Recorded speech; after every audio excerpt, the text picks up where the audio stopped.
And here we are live on another spoiler room. It is our second Big 4-0 special where we're covering films from 1976 that were voted on by folks like you.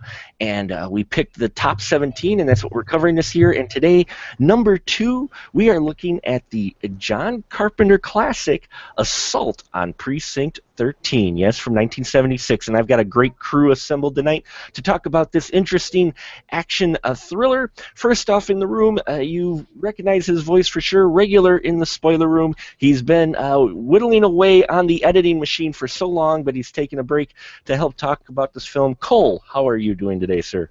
I'm doing fantastic, man. Thanks for having me, Mark.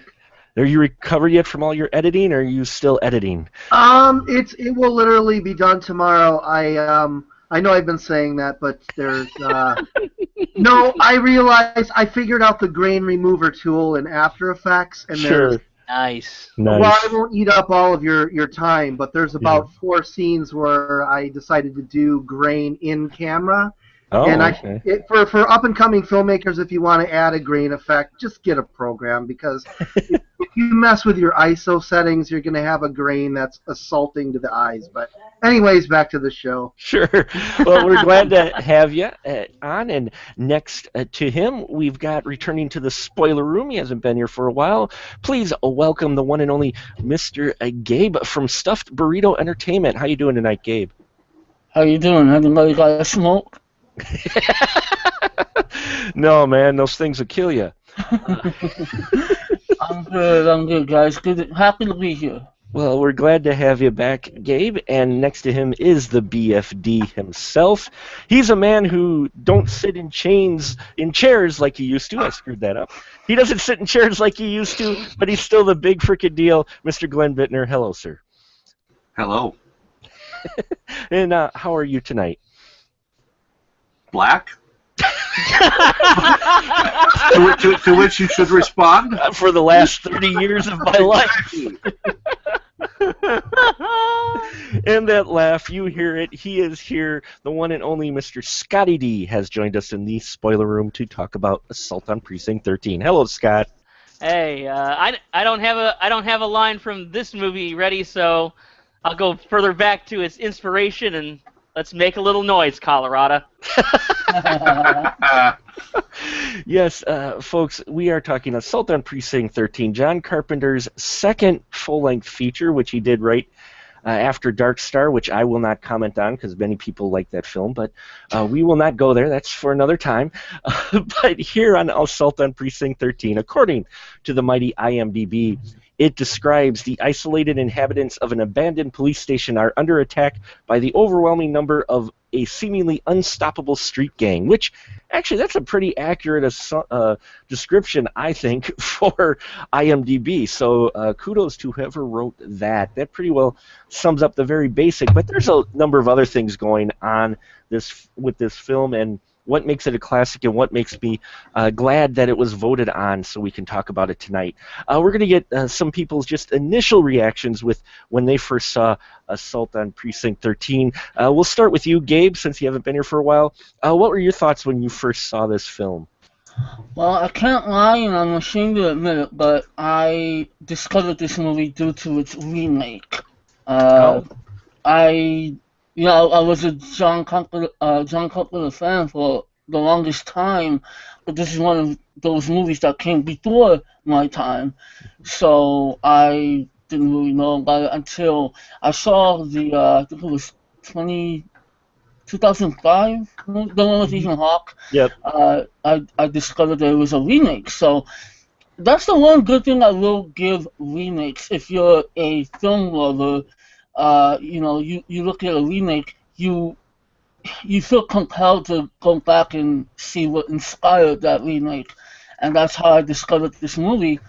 So I rented it from Netflix about 6 years ago, I think. Mm-hmm.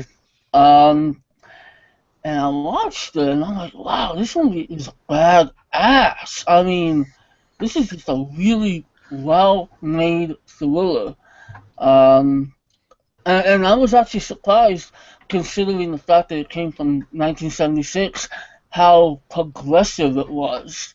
You know, you have a a black lead who is not some stereotypical character. He's just, he's a man doing his job, trying to protect people, trying to stay alive. And you have, I like the criminal in this movie. I like him because he's so like cool and witty and like definitely threatening, but in a way where you don't mess with him, he won't mess with you. Um, I just well, one thing for sure, anytime you watch a John Carpenter movie, you know you're gonna get an awesome score that he did himself. So as soon as I put the movie on, I knew I was watching a John Carpenter movie. Yeah. And yeah, I just remember really enjoying it. I did like the remake, but the original is just far more intense, and the remake obviously tries to go on a bigger scale, give you more action, more characters. This is just a really simple thriller that's so effective that it doesn't matter how old it is. It's just a good example of what a good action thriller is supposed to do. Yeah, I agree. It definitely stands the test of time better than some other films of that age. Glenn, how about you, sir? When you first saw this film, did you watch it after you heard about the hype, or how did you see it? Oh man, when I first saw this one, I don't know. I've seen it numerous times. Probably the last time I remember seeing it was probably in college, so about 20 some years ago. I know I saw it before that because I had it on videotape. I had taped it off of something. Um, but I remember watching it, and I get this feeling every time I rewatch it. Is there's some part of me where I like that it's. I think it's a fun movie, but at times I almost wonder if it's supposed to be part comedy because some of the scenes. I mean, when the bad guys like first open fire, and that goes on for what feels like forever, with just bullets and window break, window break, window break, and then it's like done, and then a few more bullets, and then it's done, and then one more bullet, and then it's done, and then one more bullet. So, but I mean, for when it was made, I mean, obviously, if this was made today, people would think it was insanely boring. Mm-hmm. Just because of the way the action scenes play out. It's not modern action scenes. But for the time it was made, this was a pretty gritty film. Oh yeah. I mean, it's a pretty substantial body count for a film from 1976. There is definitely a body count, and we're going to talk about a couple of those bodies that end up dropping, but Vanilla twist. Yes, definitely. So we'll move here. Scott, how about you, sir, when you first saw this film?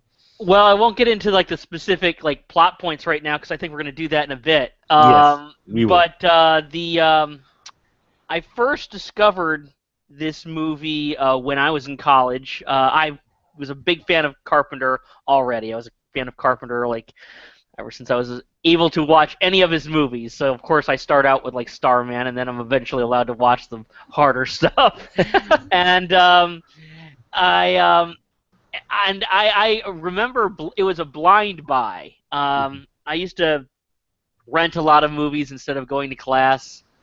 And then when I wasn't renting a lot of movies instead of going to class, I was buying a lot of movies. And I used to actually, before we had DVDs and Blu-rays that gave you proper aspect ratios and stuff, they actually had marketed special edition letterboxed VHS tapes. And I actually had, so I actually bought what I think was some sort of an anniversary edition. I don't know if it was supposed to be, I want to say maybe a 20th anniversary edition or something. Mm-hmm. And it was Assault on Precinct 13. It was like $15 for a VHS that had a little bit of like interviews and stuff tacked at the end. And the movie was letterboxed. I'm like, fuck yeah, Carpenter. And it was one of the few Carpenter films I had not seen. And of course, you plug that sucker in, and just like Gabe said, I mean, that music starts, and you just know that you're seeing a Carpenter movie. He's absolutely right.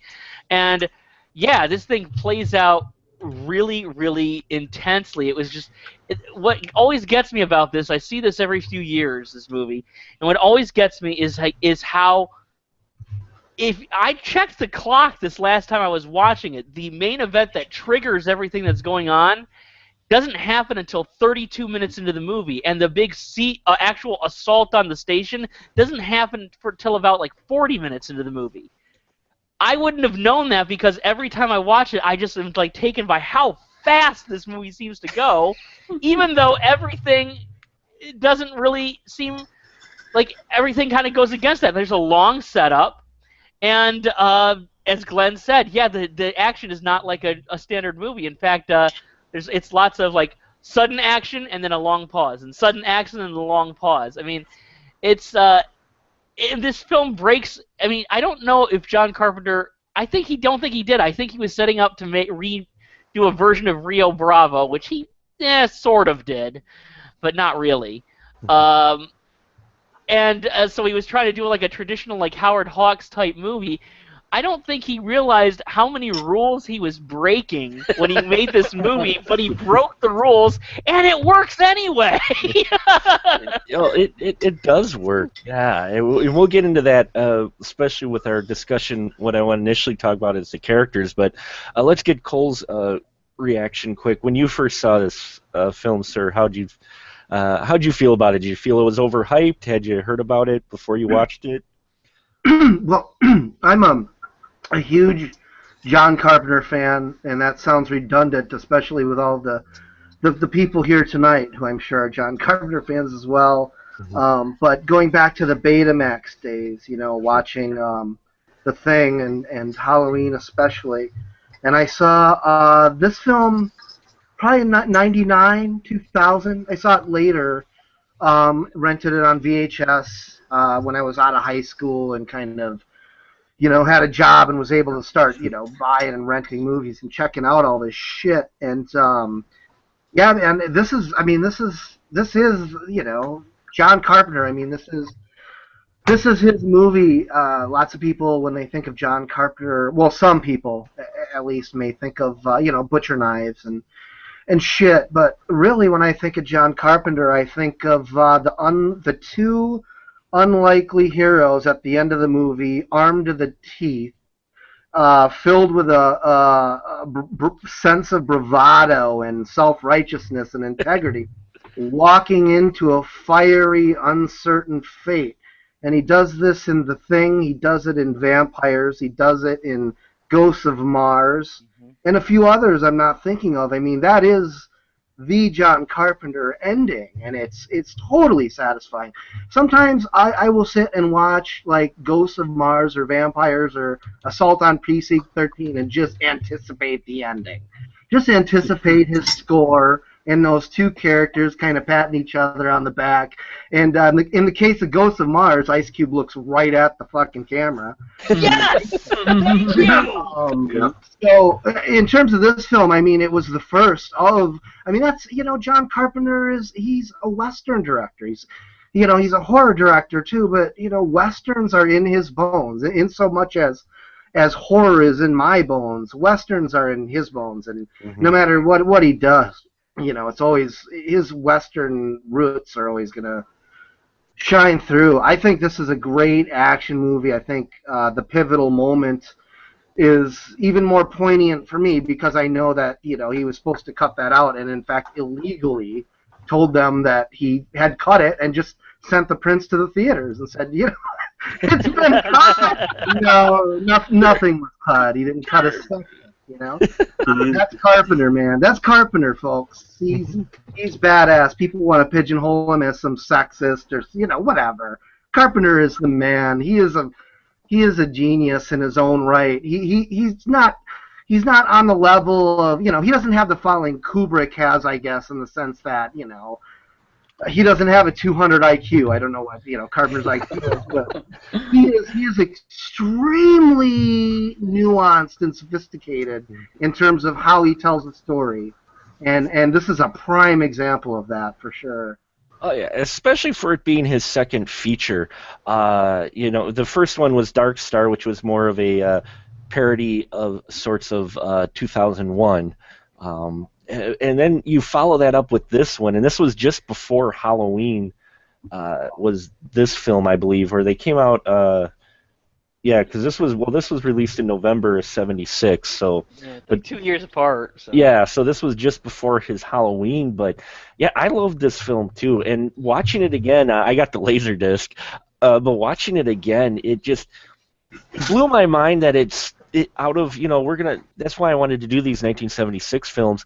This is really one of those that still is poignant today, and I think still works. And it's John Carpenter, so you got some great blue collared characters in here, I think. But not, they're still not your traditional characters, but they're still kind of supposedly the down to earth type characters that he has. But you mentioned it, someone mentioned it, I think Gabe mentioned it, was how you have a strong minority lead in here, a minority person as the lead, Ethan Bishop. Not only that, I mean he's not only the lead, but he's in a position of authority in this film, right, Glenn? What did you think of the Ethan Bishop character? Well, just about any of the characters in here, but especially Ethan Bishop. Did you think that kind of was interesting to have, considering when this film came out? Possibly. I mean, I don't know. It's not like it's unheard of, and I think it I don't know. If it was cast today, I would think it would have been probably a very intentional casting. I don't know if it was an intentional casting when he did it, because I don't know how much this was supposed to be like kind of an idea of like race relations and stuff like that, because they made a point of mentioning that the gang was like multicultural. It's like the United Colors of Benetton gang. But Yeah. I think it wasn't. I don't know. I don't know if it was an intentional casting to go with him as like the lead and everything, and the guy of authority. As I said, if you cast it today, I think it'd be a statement saying, trying to play the whole thing off. That's there's all these gang guys who are horrible, but here's a black man who's a good guy, because some directors try to do that to get away from the 80 plus years of Hollywood saying black people are servants and criminals. Yeah, that's what they're allowed to do. So I don't know. I mean, if it was an intentional casting, I mean, kudos for doing it in 1976. Right. It could be also, I mean, this is a budget of $150,000. Yes, you heard that right, folks. $150,000 this entire film was shot on. And so it could have been just simply who he could get, because after all, who's it? Darwin Jostin, who's Napoleon, Wilson, who's the crook, if you will, the one of the really supposed bad guys. He's a guy going to death row, basically. He's a killer, and he ends up partnering up with Ethan because they're trapped in the same building together, being sieged by these gangs. That guy, though, Darwin Jostin, apparently was Carpenter's next door neighbor, according to some details. And actually, he shows up later in The Fog of John Carpenter's, and he was also in Eraserhead. And that's so wild though, because he's Austin Stoker, who plays the Bishop character, and God, was this guy incredible in this movie. He was just excellent. He had a decent career. I was amazed by the people he was able to get on the flip side of that, because while Austin Stoker certainly wasn't a big name or anything, he had been in like a number of big movies. He had done a lot of TV. He was on the Planet of the Apes TV series, as well as the last movie and everything. And even the people he said that he got from Central Casting, I was just thinking, like, what was that person doing in Central Casting? The first cop that gets killed, if I'm not mistaken, I could be wrong, but I heard him mention, so I'm like, what? The first cop who gets killed in this movie is the guy who played the bad guy in The Searchers, the best movie ever made. Holy crap! What was that guy doing in Central Casting? It's just incredible. So I mean, but that's something that he's always been able to do. Is Carpenter has always had a really good eye for getting people that either they seem to be like people that he like plucks at random. And he just has a really good eye for talent, or they're people that you wouldn't expect. Like for instance, when he cast Kurt Russell in Elvis, and then the Escape from New York, and then The Thing, completely going against what his type, which 5 years before that was like Disney's golden child. I mean, and does anybody look at? I mean, Kurt Russell's done films for Disney within the last 10 years. But does anybody look at Kurt Russell and think of him as Disney's golden child anymore? No. Well, it's amazing what he can do. Yeah, it is. It is. No, it's okay. It is amazing what he can do. And so you've got veteran actor Austin Stoker next to Darwin Jostin, who hadn't done much in this, but he's the charismatic bad guy. You can't help but like this guy, can you, Gabe? When you first meet Napoleon. He's whatever he did to get to where he's headed. Yeah. They don't show you, and they don't really discuss it, but I'm almost intrigued. I would almost want to see a prequel to this movie, just to see the rise of Napoleon, I guess. But it's almost like he kind of has made peace with himself.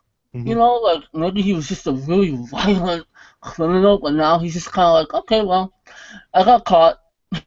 I'm gonna die in prison, so oh well. But then he kind of like has this chance for redemption, which I always find to be a very cool concept for any character that is a criminal and is put in a situation where they can either cut and run, save themselves, or they can help fight off a horde of gang members.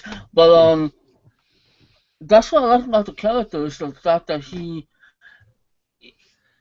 this is the 70s, this is racial tension is still high, and your average, well, I shouldn't say your average, but he looks like the kind of guy, almost like a redneck character that would never trust a black man. That would just hate the world, but yet he's thrown in this situation with this minority that's in an authority position, and he says, you know what, my situation here is fucked, so I don't care what color this guy is, I don't care if there's a chick who happens to be kind of hot, but we'll get to that later. I don't care what's going on. I'm gonna fight some freaking bad guys, and maybe I'll redeem myself a little bit.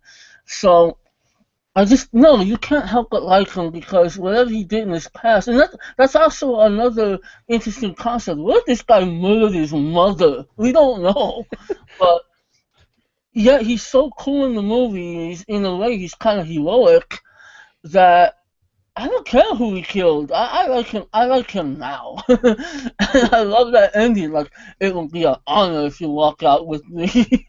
It's like, you don't know what this guy has done, but okay, But yeah, I like the character, and I love how he's. I love that line, Yeah. And you gotta smoke.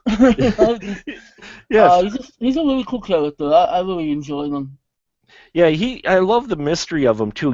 It shows you the filmmaking technique of '76 and today, and maybe it was limited budget, but we never get really any answers of why this guy's going to death row. All we know is they've alluded to the fact he killed a lot of people at some point, a lot of men. We don't know exactly why, nor do we know why he's called Napoleon, though he teases that he'll tell us just at the moment of his death, though that never happened, so we never actually find out. But he's played so charismatically. I just love that, and the dynamic between him and the Bishop character. But we can't forget the strong female character that shows up in this film that when you first meet her, I don't think you expect that from the lead character, Laurie Zimmer. Cole, what'd you think of the female character in here, Lee? Fantastic, man, fantastic. And you saw the remake try for it and fumble with it. And again, not to diss the remake. I actually am, being a huge Ethan Hawke fan. I find it entirely watchable. But it just goes to show you, Carpenter gets this rep as a sexist. It stands out in a few things. I remember Ebert's review for Vampires. And accused Carpenter of only hiring big-breasted women, which is so bizarre. And it's not just Ebert. I'm just thinking That's because he shoots in widescreen, so of course he's got to get big-breasted women. They gotta fit them. Panavision lenses, they gotta fit. Yeah, no, I love the character. I don't have anything super sophisticated to say about her. I do love the character. I love Carpenter's approach to all his characters, which is to just be as honest as he can with his self. You guys are talking about the lead villain. It doesn't really matter what he did if you know the filmmaker. Which shouldn't be a prerequisite for watching the movie. No. You shouldn't need a cheat sheet, but really, you probably know this is a Snake Plissken-esque type of guy who is really, like a Neo, to put it into modern terms, like a Morpheus type of guy who, is fighting the good fight and probably murdering a lot of his adversaries along the way. Sure. But no, the female character is the character you mentioned is great. I think all the characters are great. Well developed for such a. It seems short. What is this, like 80 minutes? Yeah, it's 78. No. No. It's an hour. It's 73 minutes. Isn't it? No. This Hour? movie. This movie. Oh, I'm is sorry. 91 91 minutes. It's I an hour. apologize. Oh, It's an hour. really? Yeah, it's an hour and 31 minutes, which is not a long movie. I mean, it's like a little B-movie length, but it feels quicker, doesn't it? Oh man, it seems like it smokes. Well, Yeah. And I think that goes along with what you're saying, Cole, with his characters. Just for me to weigh in on the Lee character, she was actually the surprise when I first watched this, and even now watching the Laserdisc, it's amazing how he handles this material versus other films who have tried, because they hint at a little bit of an attraction maybe between her and the Napoleon character, Yeah. but it's not taken to the intimacy level or whatever. It's a little bit there, but then things get all fiery, and she shows she can hold her own with these two guys. She's blowing guys away with her 6-shooter down the hallway. She's not hesitating. In fact, she gets hit in the arm, and she just stands there like, fuck you. Yeah. That is one of the touches. He says he wanted to remake Rio Bravo, which he kind of did, and then he kind of kept remaking Rio Bravo Forever and stuff, which is like because it's a great movie. Yeah. That this really is one of the Howard Hawks touches that he puts in the movie, is that Howard Hawks tended to put some very strong women in his movies at a time when that was not fashionable. And you can look at Lauren Bacall in To Have and Have Not. Mm-hmm. And also, and then Angie Dickinson in Rio Bravo, and yeah, they have they have a romantic relationship and everything like that, but these aren't any like shrinking violet women. They are tough. They are often tougher than the good guys, and they teach the good guys how to be like tougher than what they would normally be. So that is definitely a Hawksism, I think, that he put in. If you couldn't tell, I rewatched Rio Bravo if you were watching this again because fuck, it's so good. Well, and the lady who played the actress who played Lee, this was her first acting role according to IMDb. Anyway, Lori Zimmer, and you couldn't. In all honesty, watch the way she acts, you couldn't tell. You know, and for me, I guess this time around, for me, her character really stood out for me as going, wow. You know, here people have complained about, you know, lack of strong female characters, and here in '76, Carpenter's got one right there in the camera. Takes a shot in the arm, doesn't even flinch. He did that so often. I'm sorry. I don't want to interrupt. I'm so sorry. But he did that so often, and he did get called on it a lot, and I don't understand it because he had her in this movie. You have Jamie Lee, of course, in Halloween. Everybody knows that one. A movie that gets overlooked is a TV movie he did called Someone's Watching Me. Adrienne Barbeau is fantastic in that movie and plays a character who is just matter-of-factly a lesbian in like a time when that was never even touched upon. Barbeau again in The Fog, and then you've got all the other great, you know, things through the 80s and 90s where you say, like, you know, these women in these movies, they hold their own. They are independent people, you know, and they're all the way up to, like, Ghosts of Mars, where, I mean, Natasha Henstridge, you know, people hate on that movie a lot, and I know there's a lot of people who don't like it. I like it. She kicks ass in that movie. and so, yeah, I mean, she stood out for me in this. What also stood out, and Glenn, I want to get your thought real quick on this, is how he introduces characters, and then we get to learn a little bit about them, but he offs some of them at random points. I mean, would you say, does that surprise you at all a little bit, to where we actually develop some of these characters and then they get killed, like the Stoker character who's escorting our criminals in the bus. What'd you think Starker? about that? Yeah. Well, yeah. First, when I saw him, I'm like, oh my God! It's like they went 25 years in the future from now, got an aging Mark Wahlberg and took him back to be in this movie. But yeah, it's like they show like development, like he's gonna go somewhere, like he's gonna have something to do, and pretty much all he does is he's one of the most inept prisoner transporters ever. So it's like, you know, when he contacts like Precinct 13, he's like, yeah, I got a guy with a tummy ache here. We need to stop and put him in jail. Well, this precinct's closed. You have to go 10 blocks. I don't have time for that. 10 blocks. Dear God, I have a man who might poop himself. I mean, but yeah, it's I love how they kind of like develop him, and it's like as soon as like the stuff happens, it's like get on the bus and dead. Well, yeah, and then you think there might be something a little more. Okay, is the guy sick? Is he faking it? Did he get ill on purpose? And no, he gets dead too. And dead. Yep. You know, or even the Kathy character or whatnot in there, who's there with Lee when we first meet them. And dead. Well, you almost it's like the movie almost sets it up like the fact that like that guy's faking being sick, and like this whole assault is like some kind of actual trick to try to like bust out Napoleon or something. It's kind of like where it's like leading to like that kind of thing a little bit. In some ways, you might be led that way. Because, this guy happens to get sick when they get by this precinct that's closing down, and, and this gang is just going to happen to be there.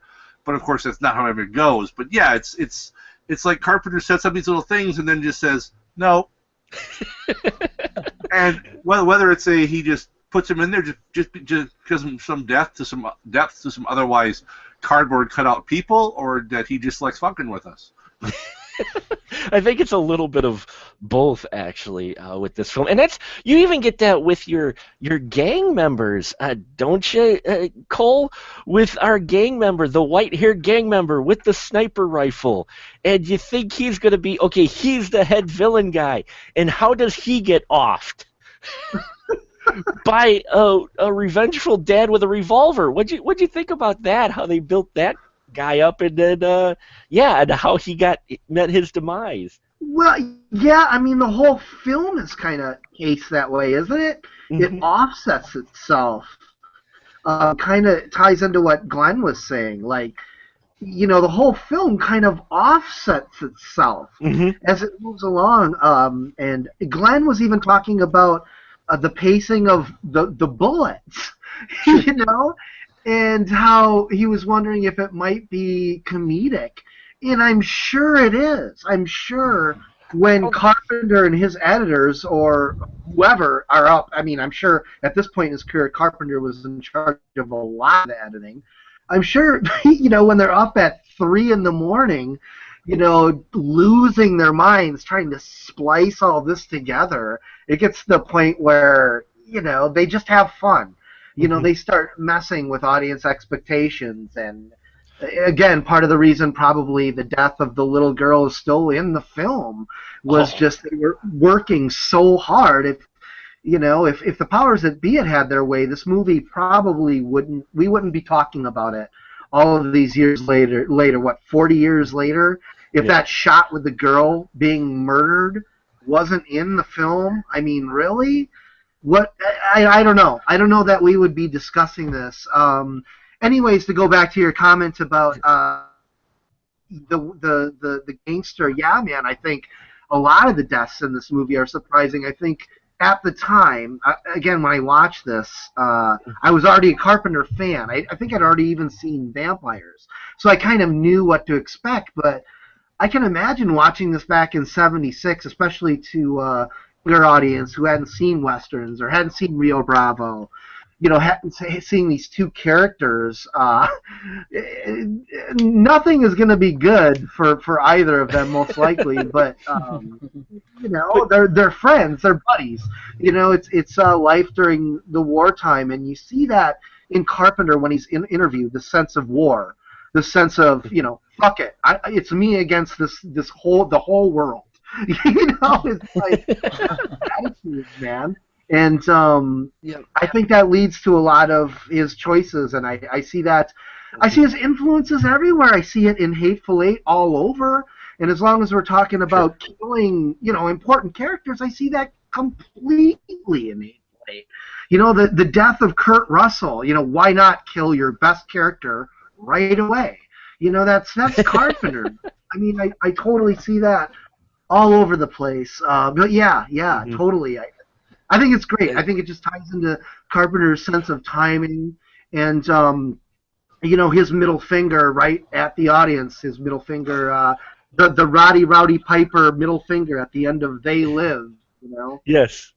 Well, and that's what's interesting is we've talked about the pacing, the amount of characters you're introduced and you learn about, and then they're gone. But you learn the way it's crafted. You learn enough of them to where you care or you want to see what happens to him next. Especially the little girl, which is actually out of left field what really triggers all the events on Assault on Precinct 13. We're introduced to the dad and the little girl, and the scene seems kind of random at first. And you're like, okay, where's this going? Where's this? Oh, okay, well, they're in a dangerous neighborhood. They're going to be this. And then we get the ice cream scene, folks. And yes, this is spoiler room. She goes to get ice cream, and the bad guy, who we mentioned just earlier, gets offed in a field by a guy with a revolver, not by our heroes at all. Our bad guy shoots the little girl when she goes back because she got the wrong ice cream. I mean, the fact you've built this guy up to be badass, he just shot a kid, and the kid actually dies on screen. Gabe, I mean, even nowadays, you don't see that often, do you? No, no. Half the time, you'll see the gun go off, you won't, and then you might see the dead body on the floor, or there's always a cutaway. There's always something. And I wanna add that these gang members are actually scary in a way, and I heard comparisons that, of course, Rio Bravo inspired this movie, but also a little bit of Night of the Living Dead, because you Mm-hmm. get just a horde of gang members who never say anything. It's almost like they're almost zombie-like, and they set it up that they're not afraid to die, so they just kind of charge in there like not giving a shit. So here's this guy who never says a word. He's aiming at random people, ready to shoot anybody, and then he just offs this little girl who is obviously in the wrong place at the wrong time. I mean, yeah, they show it. They actually show it, and that scene, the studios and everybody wanted that scene cut. And it may seem like a senseless thing to do in the film, but like you say, it actually sets the whole events in motion. Everything is brought into play because of this vengeful father who saw his daughter get killed. But the fact that they show it, and then the response, the look on her face, Yeah. it's so genuine. Like I mean, look, her line delivery sucked, but that freaking reaction was award worthy. Cause I'm like, wow. I mean, and you know what? And they go as far as to splatter fake blood all over her chest. Mm-hmm. That's deep. I mean, this movie has way more balls than half the movies that are made nowadays. To show a little girl, a little innocent girl who all she wanted was ice cream, but the right kind of ice cream, and she gets killed in front of us, to the point where we want to see this dad get his revenge. And I Right. want to add also, you guys were talking about how this movie just goes against type. It goes against every convention of most movies. The way it ends, our main characters never even know why they just went through this.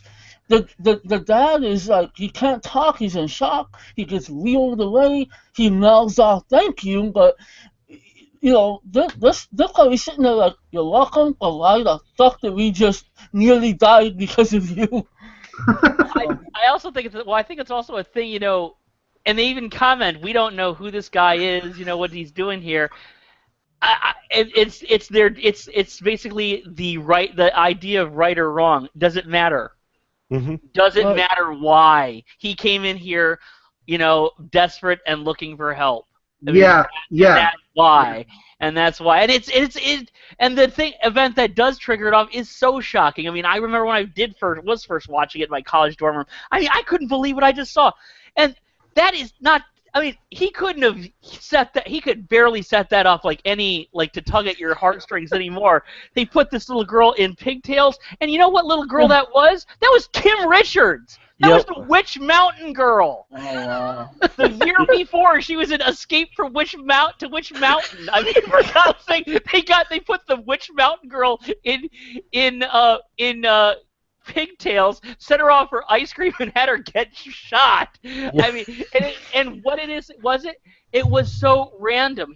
The guy barely looks at her. It's so random, Yeah. senseless, and cruel, and just senseless. Which, I mean, when we hear about all these news reports on TV and everything, isn't that our response? Like, what was the sense of any of this? Why did this have to happen? I mean, it just sits. The Carpenter couldn't have done it. The only way he could have made it any worse is if he shot through a puppy instead of an ice cream cone.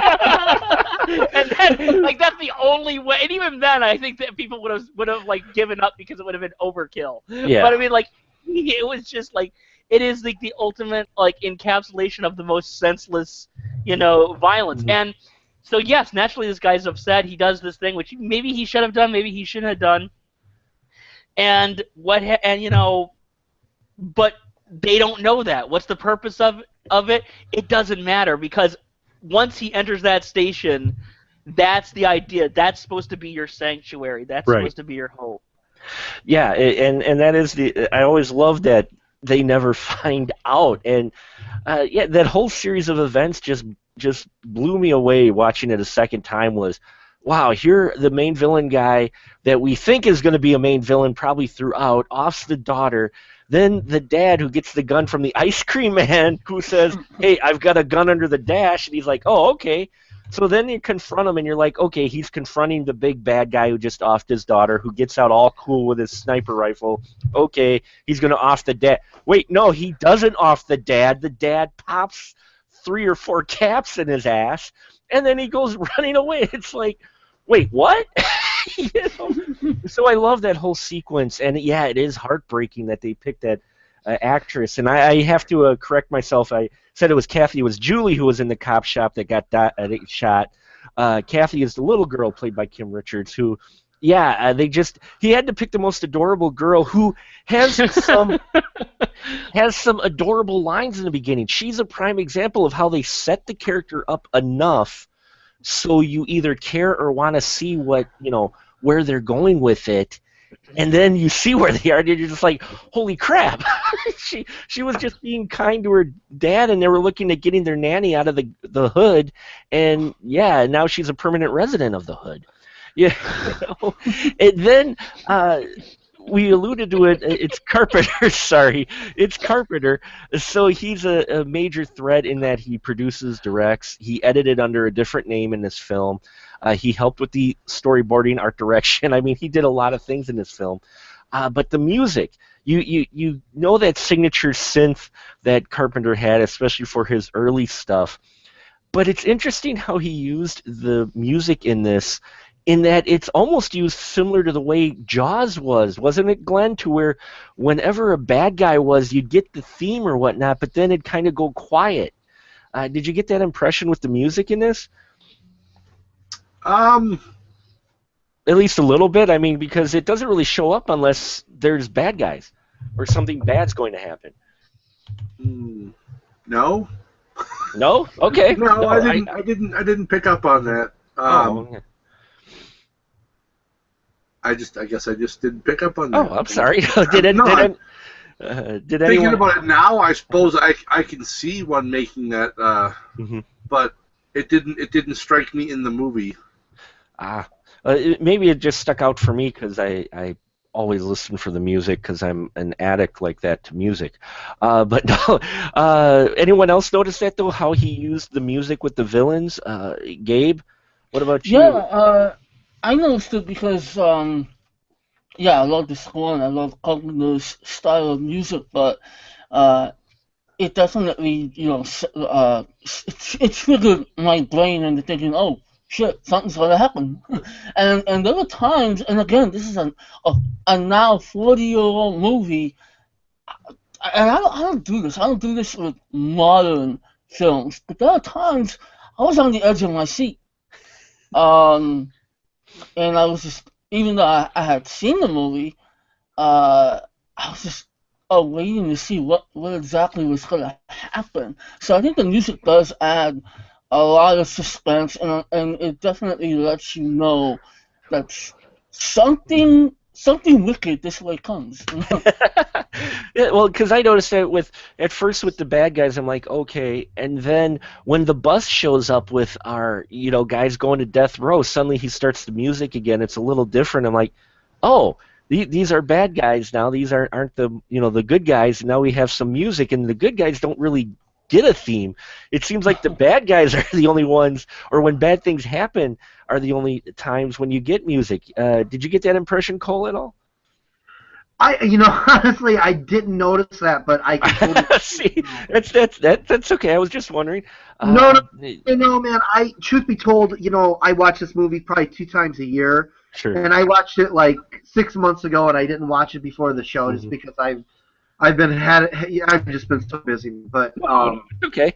So it could be that if I was watching it again, I totally noticed that. But I will say about the music, man. I mean, shit. Carpenter scores. I mean, we gotta give him props. I mean, who else does this? Who else scores their movies nowadays? Does Spielberg score his movies? Does Adam Green score his movies? I mean, who scores their own fucking movies? Nobody. It's so cool, and it gives his movies.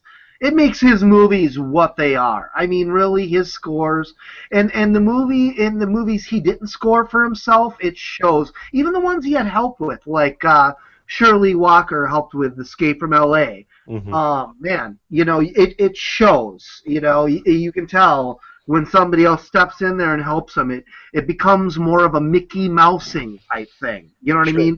It becomes more where the score hits the beat of the actors as opposed to the score being a character. You know, it's two totally different types of scoring. You know, it's I know that, and this is a related note. I'm going to go off topic, but it is a related note. I know Trent Reznor and Atticus Ross have caught a lot of flack when they won the Oscar for Social Network because they're scoring like John Carpenter scored. They're scoring with the script in mind, scoring for the story, not scoring for the scene. And I am all in support of that, baby. I really support that. I support the director having the score before he ever goes into the fucking editing room. I totally support that. I'm not saying it always needs to be done, but I've worked with composers who are like, I need your final cut. It's like, dude, you must be out of your mind. You're going to get my final cut, and then you're just going to, what, Mickey Mouse it, and then I'm going to release my movie? No. I need your music, and I think Carpenter was way ahead of the bell curve knowing that you needed an idea of what the music needed to say before you ever applied it to the film. And you know, even Danny Elfman wrote the score for Batman before he ever met with Tim Burton. I mean, you have to have an idea. So anyways, yeah, I'm a big fan of Carpenter's scores. I'm just off on a rant, but plus that people now, you know, basically, you know, they've unceremoniously dumped Carpenter from actually directing again. As Carpenter said, in Europe I'm a genius, and in the United States I'm a bum. He says something like that. yeah. But you know But look at this. Now, what he's doing now? He's releasing his second album in like a couple years now. He's going on tour. And how many people can you say that? Not only does he score his own films, he inspired his own genre of music, because nowadays you'll hear about a type of music we started talking about a little bit when we were talking about Turbo Kid last week, type of music called synthwave. And synthwave is basically supposed to sound like, well, it's supposed to sound like old, like 80s music. Yeah, listen to it. Does it sound like 80s music? No, it's every single bit of it. They sound like John Carpenter scores. Every single song, which is actually part of the reason why I like it.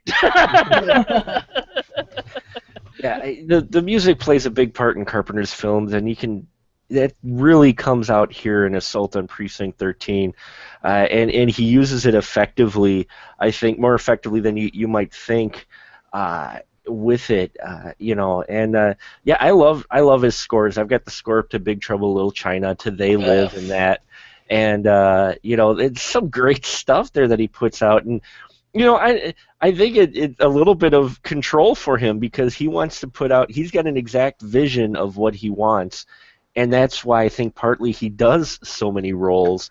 And that kind of, you know, makes some producers out there nervous, or some, you know, studios out there nervous that you've got the one guy doing everything. But you know, you're getting his vision then, you know. Yeah. You know, and with this film, from what I've read up on it, you know, he was just getting who he could. The art director apparently was a green guy that he took a chance on, and he put it right in the guy's lap and said, "Hey, you're the art director. You need to do this. Here you go. You know, I'll help where I can." And so apparently, you know, he did that with the guy, and the guy loved it. You know, he's like, "Really? You know, I mean, this is supposed to be a feature, you know, wide release film, and you want me to do what? Okay." You know, and what's interesting about Assault on Precinct 13, and we'll wrap it up here a little bit, but I found it interesting doing some research on it that it didn't sit well when it was first released in the U.S. Then it was released in England, and it was huge there, because it made sense to me, because I looked at it and going, you know, this does feel a little more like a European type of film type storytelling, and I could see why it might have been a bigger hit in England, and then it got a big hit in Europe when it made it across there, and then suddenly when it came back to the U.S., critics revisited it, and suddenly they were finding, you know, the art in it or whatnot. So I kind of found that interesting that Europe, you know, suddenly really loved it, and all of a sudden U.S. critics were like, "Oh, well, you know what? Now that you mention it, that's how isn't that way a lot, though, man?" Like So, Donnie Darko was that way. I mean, mhm. they seem to catch on to shit that's unique and cool way quicker. You know, Yeah. they have more of an adventurous sense of film going. Oh well, And yeah. I mean, like, you look at the French New Wave. I mean, French New yeah, Wave started as not a group of filmmakers; they started as a group of film critics in Cahiers du Cinema. And what were they all? Were these people all talking about the great past French filmmakers? No, because guess what? There hardly were any. They were talking about the great American filmmakers, many of which had been overlooked, including Howard Hawks, John Ford, all these great people. And then suddenly, whoa, lo and behold, American critics start saying, boy, these guys can really direct. Like, I wonder where these guys have been. I mean, I think that I think people kind of really should always look to see, like, well, what are these guys talking about? Because sometimes what these guys are talking about, it's not going to translate.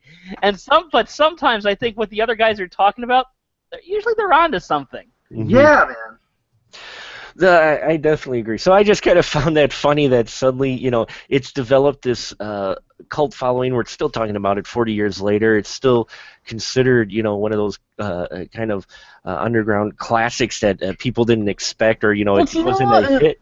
Sorry to interrupt, but if you No, look go at ahead. John Carpenter's career, it's almost like every movie he does is destined for cult following only. He makes like no, he has nothing but flops under his belt, with the exception of Halloween and I don't know which other ones, but most of the movies that he puts out in wide release, they flop. Yeah. So when they hit the home video market, people, they need something odd and bizarre to watch late at night. And they, so back in the day, you go to the mom and pop store, you see a cool looking VHS movie, and you don't even, well, some people don't even think of the name until, after a while, John Carpenter's name became more recognizable to everybody else. But his movies just were so bizarre that they weren't acceptable in wide release until they hit the home video market and people took a chance with them. And maybe in most cases some people weren't exactly sober, but it's just the fact that he's a cult director. Hmm. You're never gonna see John Carpenter direct a comic book movie unless it's some kind of bizarre, underground comic book. So that's the genius of John Carpenter, is that even though he hasn't directed a movie in quite some time, back then, back when he was directing consistently, you have to give him respect for not giving a shit. He Hmm. just did what he wanted to do, and he knew that at least a handful of people were going to talk about it someday. Yeah, I agree, and actually, I think he left pretty much the filmmaking because he got so frustrated with it after making The Ward.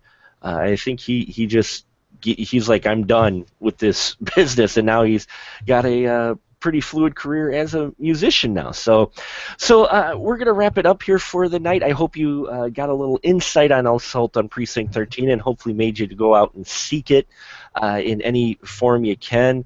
There's some great different versions out there. We were talking about it before. Shout Factory's got a great, I think, Blu-ray, is it now out?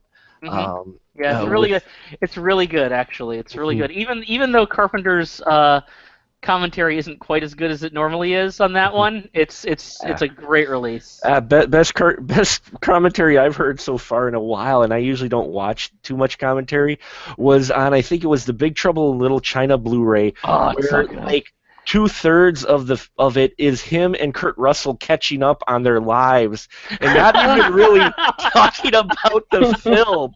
It's like Well, all their commentaries are that way. All their it's they have hilarious. four commentaries, and all they do is talk about their kids. I love it because I popped it in for Big Trouble in Little China, and I'm like sitting going, okay, we're gonna get some great insight in that. And they start off with a few details, and then he's like, oh, how you been, Kurt? And Kurt's like, oh, I'm okay. I'm just like, wait, what? And the film's playing, and he'll interject something occasionally, or Russell will. Then they go back to, hey, well, my kid's playing ball now, and I'm just. So John Carpenter is definitely a unique director. And you can say, yes, he's a cult director, but he wears it proudly, I think, and he got frustrated with the Hollywood machine. And I think if we look at modern films, we can kind of see why he did that. So we're going to wrap it up here for the night, though. We'll do our normal Pimp Your Stuff section here real quick. So, Cole, go ahead. Where can they find you at, sir? Man, right now I'm on Facebook, Shadows and Lovers Productions. I'm finishing this movie in a few hours called The Last Great Horror Movie. It's not perfect, but it's extremely independent and extremely intense. And seek it out if you're looking for something that is outside of the machine, because there's nothing industrial about this. Thanks for having me tonight, man. This is a fun conversation. You bet. Glad you could make it. And Gabe, where can they find your stuff at, sir? I just want to briefly mention, because we didn't mention him, Oh, sure. Tony Ward, the guy, best known, is it Tony Ward? Hold on. No, Tony Burton, Mm-hmm. the guy who's mostly known for the Rocky movies as Duke. He was in this movie. He was great. He was the inmate along with Napoleon. Mm-hmm. Oh, he was good. Yeah, he was good. I loved how he had a silencer on his revolver. He didn't realize that he was shooting an empty gun half the night. Well, anyway, he gets one of the best lines too, where he says, "I've got a plan," and they're like, "What's your plan?" "I got my plan: save ass." Which yes. means I'm gonna run out that window and haul ass to the border. I love that guy. But anyway, as for myself, my YouTube channel is Stuffed Burrito Entertainment. Follow me on Twitter at Stuffed Burrito E. Entertainment didn't fit in the name. And also check out We Live Film on YouTube. I do a lot of collab reviews there, and you can see me on the weekly podcast when I'm there. And also check out WeLiveEntertainment.com, where I usually do a lot of written content. So there you go. Thank you once again for having me. We're glad to have you on there, Gabe. And Glenn, go ahead. You've got a little bit of a change, I think, of where people can follow you. Yes, you can now find me on YouTube with Guy in a Bunker Productions, or follow me on Twitter, Guy in a Bunker. Awesome. So is that a new YouTube channel then? That's the new name? That's the new name. Nice. Wow. He put some clothes on. Yes, it is more search friendly. If you type the search, that was not a good thing. So I will update the link then on my Facebook page as well, on the website, I should say, so you can go to the proper link for that. Great to have you on here as always, Glenn. And Scott, how about you? Where can they find you? You can catch me at movieocrity.com. Finally getting some updates. I just premiered a brand new web series today called Reaction Shots. It's basically a really short and sweet reviews with still photos and stuff, so that I can just kind of like rattle these things off really quick and stuff and keep content flowing even while I'm working on the bigger stuff. That's movieocrity.com. You can catch Reaction Shots on YouTube, and my web series Movieocrity, all about exploitation cinema, is oh my god, I talked too fast there. It is on vimeo.com/channels/Movieocrity. Hey, Scott, not to interrupt. Can we subscribe to your Vimeo channel? I don't know anything about Vimeo. That is a fantastic question. Yes, you can. Okay, awesome. No, I want to. I just yeah, I'm looking right here. Mott's YouTube and Glenn's YouTube and everybody's YouTube, but you're not there, correct? No. Oh no, I'm on YouTube. I'm on YouTube. You can catch me at it's at Movieocrity on YouTube as well, because I've got all my stuff. But all the Reaction Shots episodes are going to be there. Okay. But all of the Movieocrity episodes are pretty much on Vimeo. Because Understood. And yes, you can. And yes, you can subscribe to it. I just don't see where, but you can. there's a follow. You can follow the Vimeo channel of the individual person. I believe it's a follow, kind of Cool. like a subscribe. But so Cool. check out all of these fine folks' information. I have links on the specialmarkproductions.com where you can find all of my stuff as well as links to all of these lovely individuals. That's where you can find the podcast archive, the Spoiler Room archive. You can also check the interviews out, which I just finished up an interview with the producer and the director of the film that they've got a Kickstarter out. They're trying to get it up and going. Manos Return, the direct sequel to Manos Hands of Fate, and it is being produced by the actress who played the little girl in the original Manos, and it is being directed by one Tanya Atomic, who's been on a few of our shows in the past. So check it out at manosreturns.com. Check out our interview as well as our archive and stuff I do at specialmarkproductions.com. I hope you found this entertaining. We've got a number of big 4.0 episodes throughout the year coming at you, and stay tuned because next week we've got Deadpool that we're going to talk about in depth. So stay tuned for that. We appreciate you as always on iTunes. If you're listening to us, please rate us and comment. That really helps us out there. I thank you for your support. And remember, in the Spoiler Room, the conversation is fresh, but we do spoil the movies. Now it's time to enact Plan Save Ass.